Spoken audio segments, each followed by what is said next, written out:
Olá, gente, boa tarde. Primeiro eu queria agradecer o convite aqui da universidade.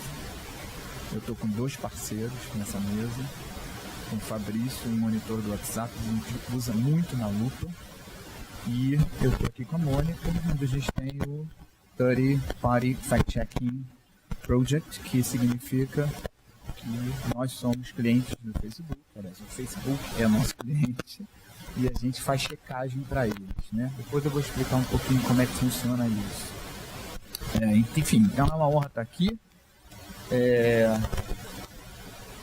Falar um pouquinho da lupa, do como é que funciona a nossa rotina de trabalho, as dificuldades que a gente enfrenta, as ameaças de morte que a gente recebe também. Mas é o seguinte, a agência foi criada em 2015, ainda muito atrasada com relação ao fenômeno do fact-check no mundo. Basta a gente perceber que o fact-check nasceu em 1990 nos Estados Unidos, né? Ele primeiro checava as propagandas das campanhas eleitorais americanas, como eles chamavam de ad fact-checking, porque checava só isso. Depois criou-se uma plataforma online de checagem, né, chamada PolitiFact, que ganhou um Pulitzer em 2009. E note bem, apesar do fact-checking ter ganho um Pulitzer em 2009, que é talvez o maior prêmio jornalístico do mundo, o fact-checking só veio parar no Brasil em 2015, né? Então, assim, houve, eu acho, fazer uma autocrítica, uma falta de visão do jornalismo brasileiro para a importância do fact-checking. Porque o checador sempre existiu, mas o checador fazia parte do processo de produção da notícia quando as redações eram ricas. Então você tinha a apuração da matéria e depois entravam 2 caras que eram bem pagos para garantir a qualidade do material, do conteúdo. Um deles era o checador, que ia lá ver se os números estão batendo, se aquilo que o cara não falou não era uma sandice, se tinha algum cachorro com X. O outro cara era o copydesk, era o famoso copydesk, para ver se não tinha vírgula separando sujeito de predicado, enfim. Esses 2 caras garantiam a qualidade da matéria. Então, o checador em si não é um fenômeno novo, é um fenômeno antigo. Só que o que é novo é que a checagem de dados hoje, de fato, ela é feita pós-publicação da matéria. Ela não é feita antes, né? Então, assim, é bom a gente ter isso em mente, né? O nosso modelo de negócio é um modelo um pouco diferente das outras plataformas. A gente tem um modelo de negócio que é B2B. Então, a gente tem 3 tripés de receita.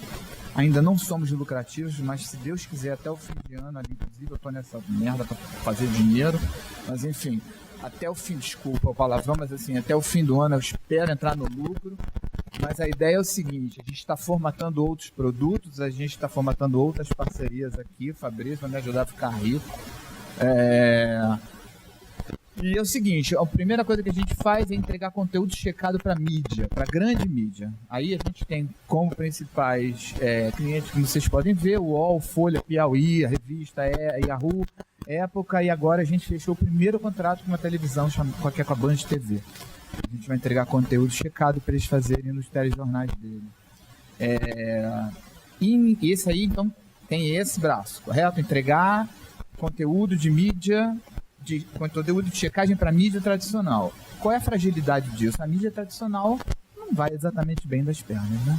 A quantidade de jornal que está fechando, até o do New York Times em espanhol acabou de anunciar o fechamento essa semana. Então, assim, para mim demonstra uma certa fragilidade, porque eu sou jornalista agora, mas eu sou um empreendedor de startup. Então eu tenho que pensar em modelo de negócio, não tem como fugir disso. O segundo braço são as parcerias com as plataformas digitais, Facebook, Google, basicamente, né? O que a gente faz? A gente checa o material que é distribuído nas redes sociais. Como funciona? O sujeito vai lá no Facebook, e no Facebook lá em cima tem 3 pontinhos, uma reticênciazinha, não sei se alguém reparou nisso. Eu fui num TRE fazer um treinamento, o cara falava 3 pontinhos, eu tive que abrir o Facebook e mostrar aqui, ó, o post com os 3 pontinhos, estão vendo? No alto direito do post. Ok. Pois é, clica aí. Aí você clica lá, você pode denunciar o post por uma série de motivos. Sei lá, é pornográfico, é isso e aquilo outro. Um deles é notícia falsa. Quando alguém não faz isso e clica ali notícia falsa, o Facebook manda pra gente checar o post. Uma vez que a gente checa o post usando banco de dados verificáveis, a gente é obrigado a usar banco de dados aberto, público, a gente vai no DataSUS, sabe? A gente vai nos manuais, nos levantamentos de segurança das secretarias de Estado, do Ministério da Justiça, para saber nível de homicídio, enfim, os bancos de dados precisam ser públicos, precisam ser verificáveis, precisa ter evidência científica nisso. Então a gente vai lá, e se a gente descobre que aquilo é falso, a gente publica na lupa, isso aqui é falso, não faz o menor sentido, ele falou besteira. E aí a gente manda para o Facebook, aqui ó, isso aqui é falso por isso, com a lista de todos os bancos de dados. E o Facebook faz duas coisas.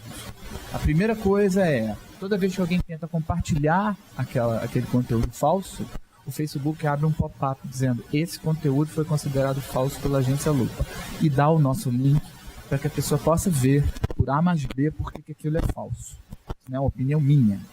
Tá evidenciado cientificamente. Eu fico falando em evidência científica porque a evidência científica está apanhando muito hoje em dia, né? Assim, a Terra é plana, foda-se, caguei. Como assim a Terra é plana, gente? A Terra não é plana há milênios, entendeu? Então, assim, a evidência científica está enfraquecida, então eu faço questão de falar nisso, porque a evidência científica é a base da ciência e a base da razão. Então é com isso que a gente tem que trabalhar, não é com opinião. Então ele faz isso. E a segunda coisa que o Facebook faz é mexer no algoritmo, de modo que aquele conteúdo falso não seja visto por tanta gente. O Facebook não tira do ar, para não ser acusado lá porque está fazendo censura, a liberdade de pensamento, enfim, aí a gente entra naquela discussão se espalhar mentira é liberdade de pensamento, liberdade de opinião, bom, enfim, essa aí a gente fica mais de 2 horas aqui conversando sobre isso. A terceira é a educação, terceiro braço. Educação significa treinamento, a gente treina empresa, a gente treina redações e a gente agora está treinando instituições.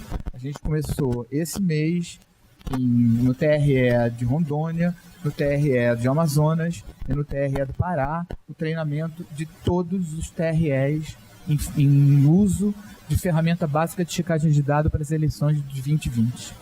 Tá? As eleições municipais. A gente sabe que é uma puta tarefa, são mais de 5.500 municípios. Se a gente achar que são só 2 candidatos por município, que não é, eu me lembro que a última eleição do Rio devia ter uns 8 candidatos. Mas enfim, se a gente achar que são 2, são 11 mil candidatos, e mais os candidatos a vereador são 500, 5 mil candidatos, pelo menos mais. Eu não sei nem com a quantidade que isso é, a quantidade de campanha e a quantidade de produção de notícia verdadeira e falsa para a eleição do ano que vem. A eleição do ano que vem ela não é importante do ponto de vista do poder, porque é o poder local, mas ela é importante no sentido de volume. A gente está falando aí de mais de 5.500 municípios e uma quantidade infindável de candidatos a vereador. Bem. Ela está dizendo que quem levantou? Ângela Pimenta, que é uma pessoa incrível também, que trabalha nessa área de fake news, e ela disse que é mais de 1 milhão? Meio milhão de candidatos, no geral. Você tem noção do que é 500 mil de campanhas produzindo conteúdo verdadeiro e falso, tá? Vamos dizer que tudo é falso, e tem gente que fala a verdade, mas enfim. A tarefa que a gente tem pela frente. Por isso a gente decidiu fechar com o TSE essa parceria e depois eu vou entrar um pouco mais tarde nessa história. Categoria de checagem.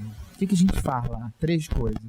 Uma é o fact-checking. Fact-checking ou checagem de fato significa que você pega alguém que falou alguma coisa, ou seja, a coisa é em on, tá? O Bolsonaro falou, o Lula falou, pra gente ficar nos espectros.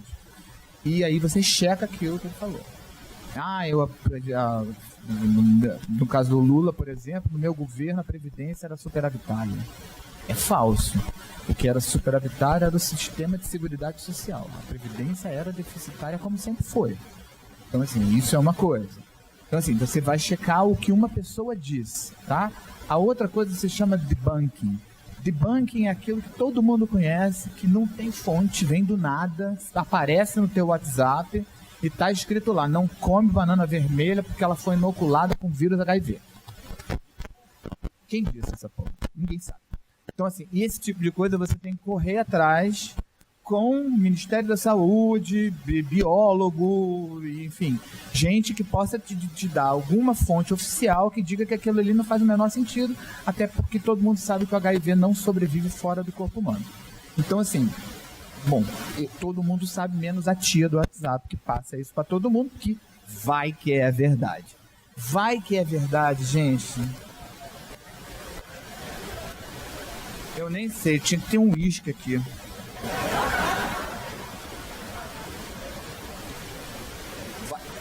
Vai que é verdade, sabe?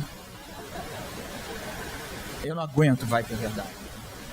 E ela vem sempre o absurdo e embaixo assim, vai que é verdade. A última se chama Verification. Verification é um nome pomposo para vídeo. Para mim, é a próxima... O grande desafio vai ser isso. Eu não sei se vocês já ouviram falar em deepfake, onde as pessoas aproveitam programas de reconhecimento facial para botar palavras e expressões na cara de outras pessoas, né? Tem vários exemplos disso. Eu acho que vocês já viram o vídeo do Obama falando besteira, já viram o vídeo do Putin falando besteira, e tem um cara chamado Bruno Santoro que tem um canal no Instagram que é hilário, onde ele faz paródia basicamente com o governo Bolsonaro. Então não vou trazer aqui para ninguém ficar achando que eu sou anti-Bolsonaro. Mas é divertidíssimo. Depois vocês puderem ver, ele é um moleque que tem um computador que é movido a manivela e ele faz um deepfake incrível. Ele fez uma vaquinha agora para comprar um hiper turbo Blaster Master computador, onde eu nem sei onde ele vai parar. Então, assim, eu acho que é o próximo. Você imagina você ver um candidato falando uma coisa horrorosa, tipo, se eu ganhar eu vou matar todos os pretos do Brasil. Com a cara dele, ele falando isso com a voz dele, entendeu? Isso causa um estrago absurdo. E eu acho que essa é a próxima fronteira. A gente está fechando uma parceria com uma ONG chamada Witness, que é uma ONG que trabalha numa coisa quase de perito, para a gente tentar. E a Witness fechou uma parceria com o Facebook muito recentemente, onde eles estão desenvolvendo um programa que vai ser capaz de captar o deepfake lá na origem. Então isso é uma boa notícia no meio do caos, tá? Ecossistema da desinformação. A gente fala muito do ecossistema da informação, não sei se é a galera daqui de jornalismo ou de TI, enfim. Mas o que a gente precisa entender são 3 elementos. Os diferentes tipos de conteúdos criados e compartilhados, que o Fabrício já explicou muito bem aqui, né? Tem de vários tipos, tem do tipo manipulado, que bota a cara de numa situação que não existe, tem do tipo que é fora do contexto, você pega uma foto antiga e diz que a passeata foi ontem, a passeata foi 4 anos atrás. Então são vários tipos. A motivação por trás de quem está espalhando um conteúdo falso, eu acredito, na minha vivência diária, de que a grande maioria é paga para fazer isso, ou acredita naquilo que está fazendo para destruir o outro. Ou seja, deliberadamente quer destruir o outro, a causa ou uma marca, uma reputação de marca, tá?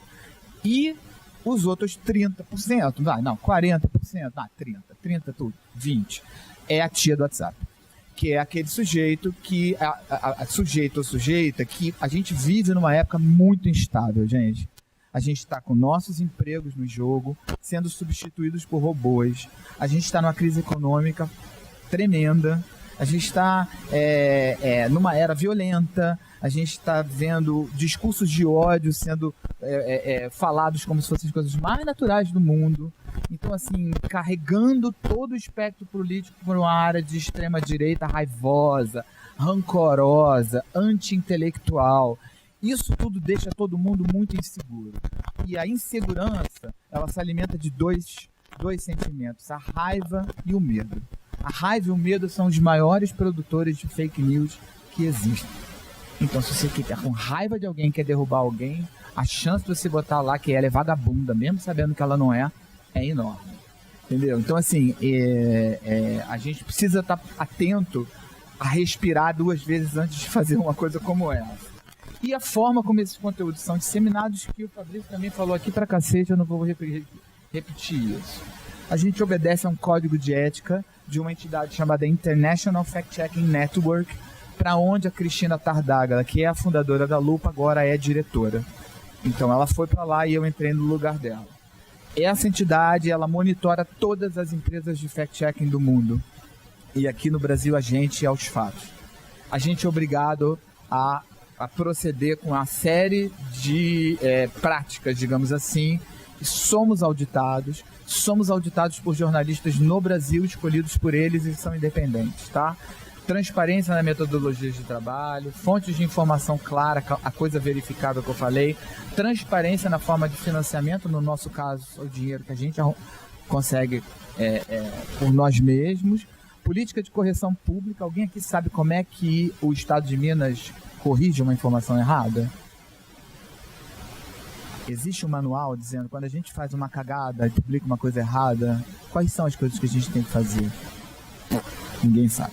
A gente tem uma política de correção pública aplicada. Quem quiser, vai no nosso site, você vai saber o que a gente faz quando faz uma cagada. Apartidarismo, a ideia de que você não pode dar só coisa falsa a respeito de determinado tema ou grupo. É preciso achar coisas verdadeiras no discurso também. A ideia de que se você está num debate, você não pode concentrar a checagem num candidato só. Você tem que dividir ela igualmente. Qual é o dilema disso? É o dilema do jornalismo. O governo está na mão do Bolsonaro. Então, o governo é o que vai ser mais checado. Porque, afinal de contas, é o que está decidindo nas nossas vidas. Então, obviamente, no balanço, você vai ver muito mais coisas sobre governo do que sobre qualquer outra coisa. O que é checável, gente? Nem tudo é checável. Dado histórico é checável, né? Tá lá, 1500. Né? Ainda que a Terra seja plana, mas assim, tem dados históricos, estão lá.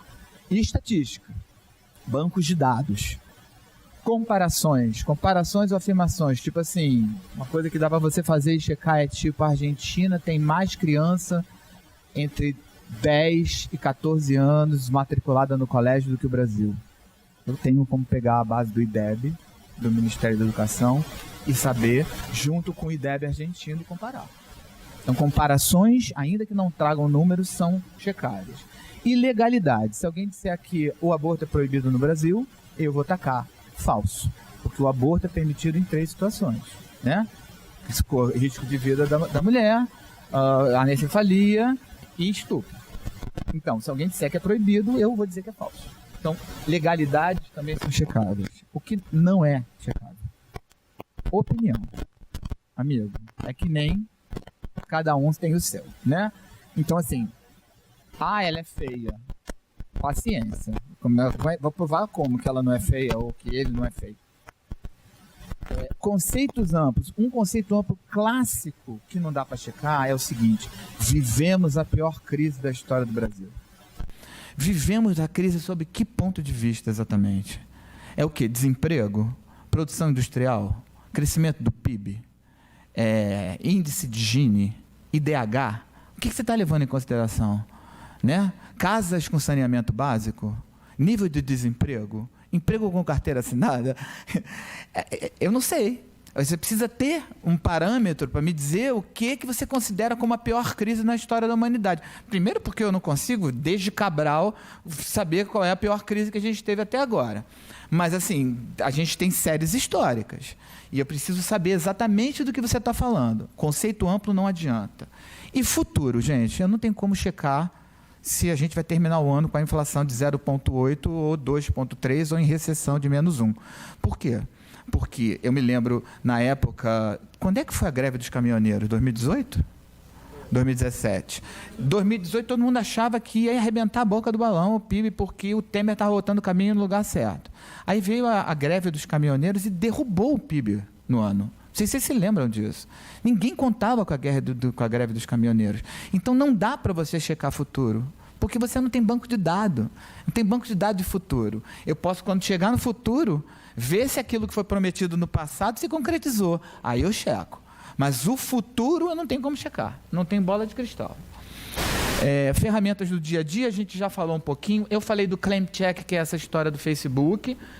Ele já explicou o que é o monitor do WhatsApp, a gente usa muito. Além disso, a gente usa imagens para checar, Google Image, Bing, TinEye.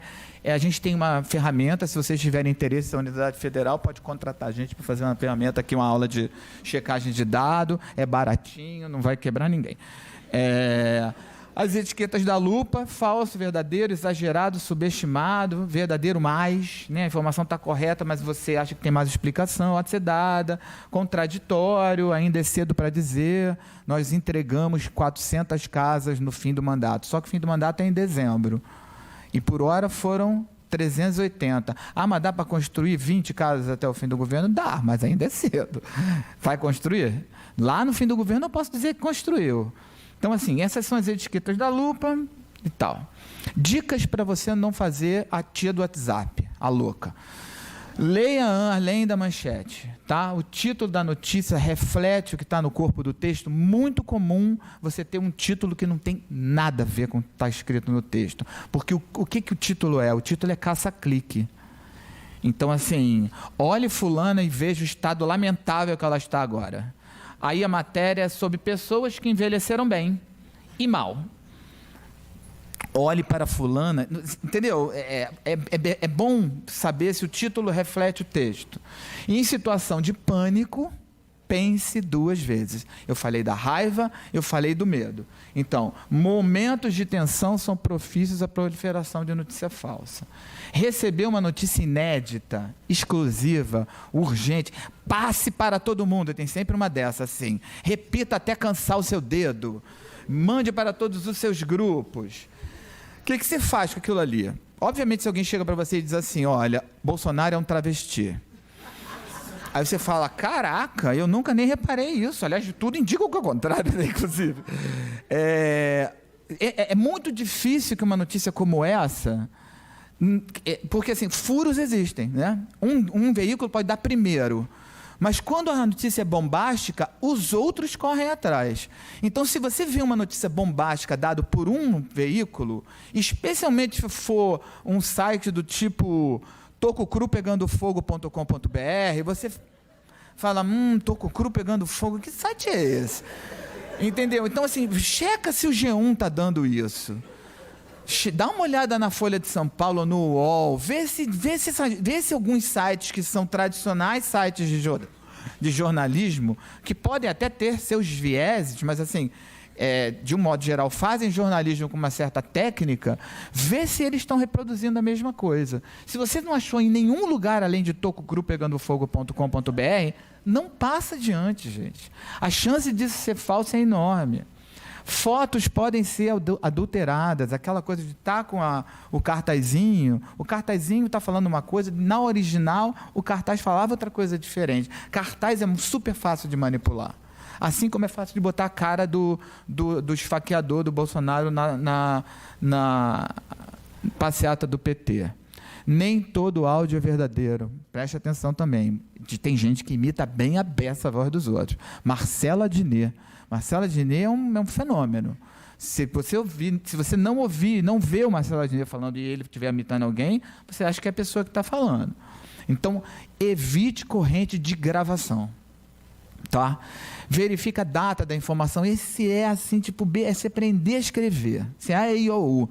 Porque, assim, a quantidade de gente que compartilha coisa de 5 anos atrás, como se fosse agora, é imensa.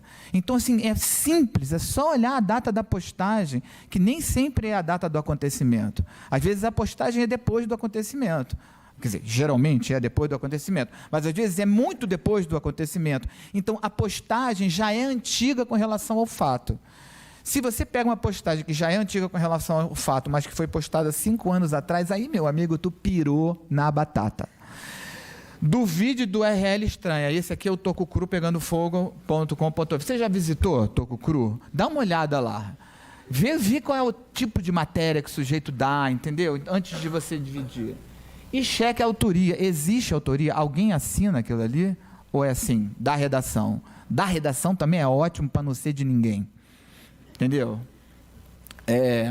E é isso. Eu queria mostrar, antes de terminar, e eu não sei fazer, eu queria mostrar para vocês uma coisa que aconteceu na nossa treinamento do TRE de Rondônia no ano passado. Foi por conta desse treinamento que o TSE decidiu ampliar para todos os TREs. Nós vamos fazer o treinamento de todos os 26 e o Distrito Federal. O Distrito Federal não tem TRE, mas ele tem a TSE. Então, o TSE vai ser treinado lá também.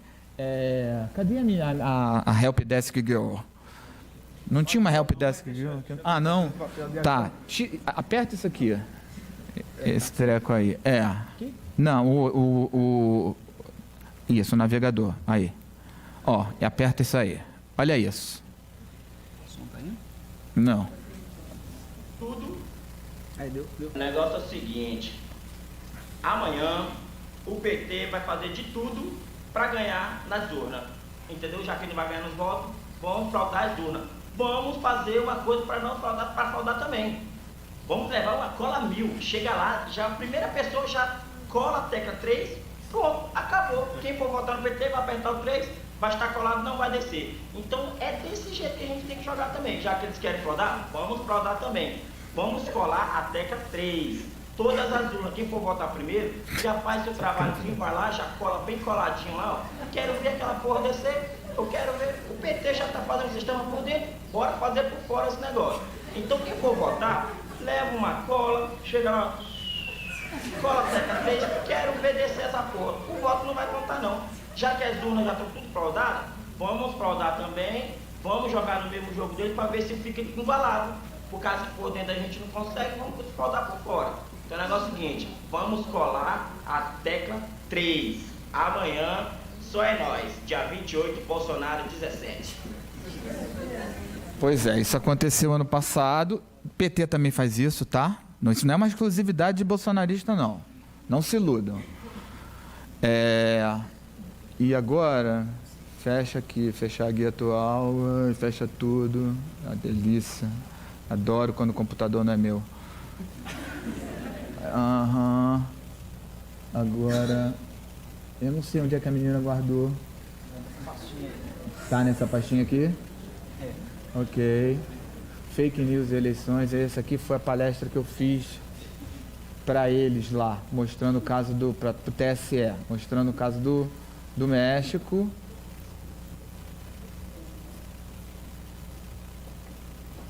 É elezinho aqui. Pois é, o cara fez isso. Quando deu 10h30 da manhã do dia da eleição, me ligaram para a gente.